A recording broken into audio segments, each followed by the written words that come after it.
We're rolling, we're rolling.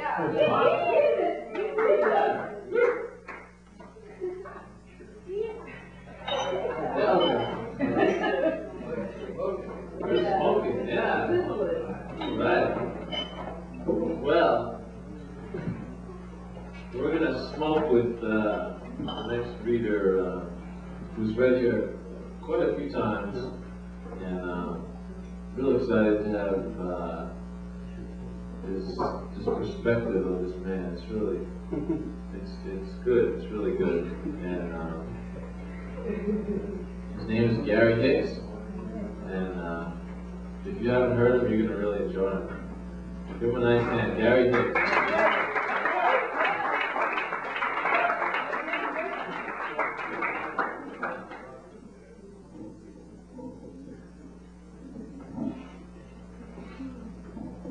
Chris thought this might be a good idea for me to read, to read in connection with African American History Month. The problem I have with that is that every month is African American History Month. Yeah. I mean, it's not like it's not like we go make history in February.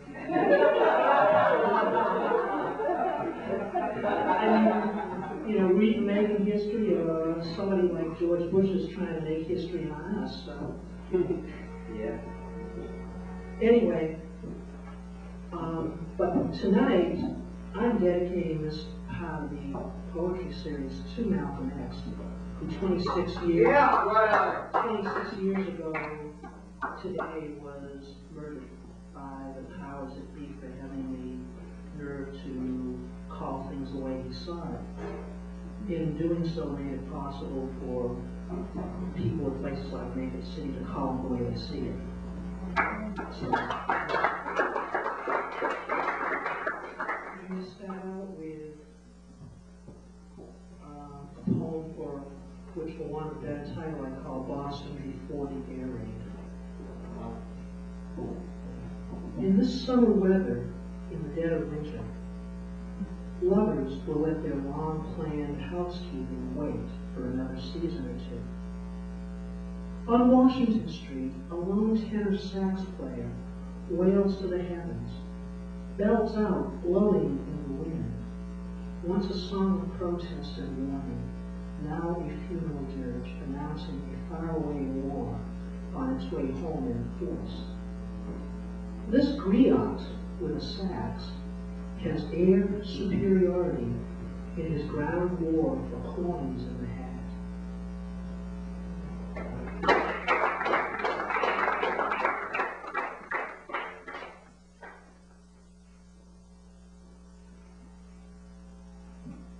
I wrote this poem about 4 years ago. I think everybody remembers the various Live Aid, Farm Aid, Band Aid, This one's called Arms Across America. Oh, no. The gong show is over, and the poor continue to be unable to eat the freedom we defend. The gong show's over, and the Contras are spending their live ammo aid on crack, Swiss accounts, and Miami condos. The gong show's over, and the welfare offices continue to fill with people who don't even have TVs to watch the MTV missionary videos. Nor do they have the voices to sing "We Are the World" with the conviction of the performing artists whose patrons are the world. The gong show's over, and the day after, all the people have is a determination of those who sooner or later must have their cups filled to the brim and overflowing with spent patience. The gong show is over, and even among the dope dealers, the bets are being taken as to how long it lasts.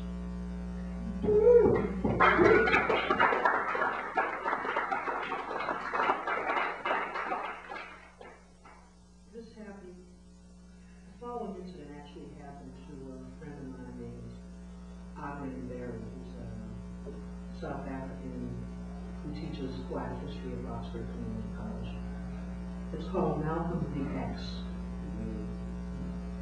A college teacher was amazed, mouth open wide in astonishment, when the young blood presenting his discussion of black leadership in the 60s made reference to that great black hero, Malcolm X. Now this might well be commentary of some kind about what we know, and certainly what we know of literature. But then certainly we could have used none others.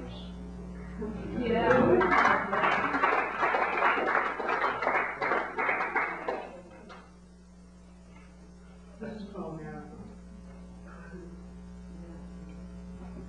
Ballsy, you said it was, to phone you hours after we threw caution aside and one unknown variable fed another, constant in our love of poetry and therefore possibly love of life a fraction more than even we poets care to admit.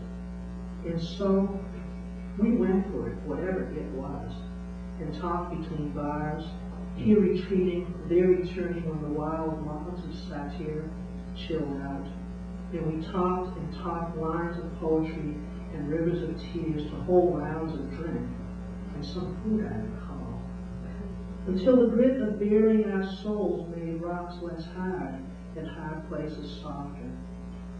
It was a night of honest hard work, and this morning I feel good, I feel tired, I feel the approach of my second wind.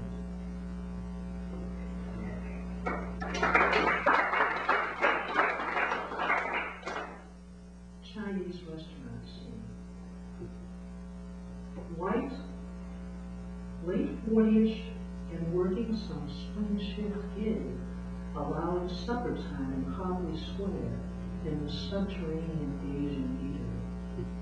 Speaking as loudly as any American tourist abroad, to the young Taiwanese sisters about all kinds of cute things, adding up to one bust of a subliminal cast of women who understand English well, even when spoken softly. And they wait upon the barbarian with a smile 5,000 years long and light years deep in judgment upon that world.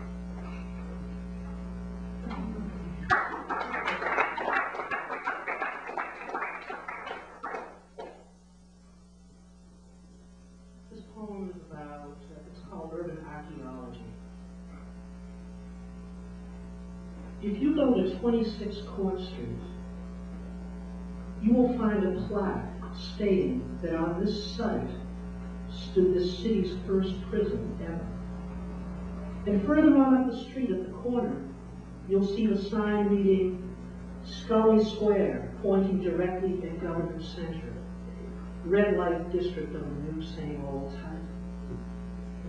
Here up north and hemispherically west of Johannesburg, it is also true that old times here are not forgotten.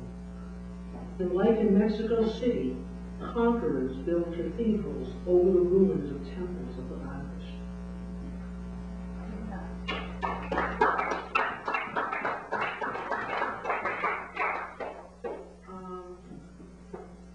The next two poems are about poets misbehaving. The first one is me catching myself misbehaving around this time last year. It's called Notes on a Featured Reading. Lots of empty seats, lots of folks being inattentive and writing poems like this in the midst of our guest's performance. Are we half empty tonight? Half full? Is this a half-drafted poem written halfway through the night? The true test of a featured reader, the quality of their work aside, is his or her undying ability to draw the silly shit antics out of all of us.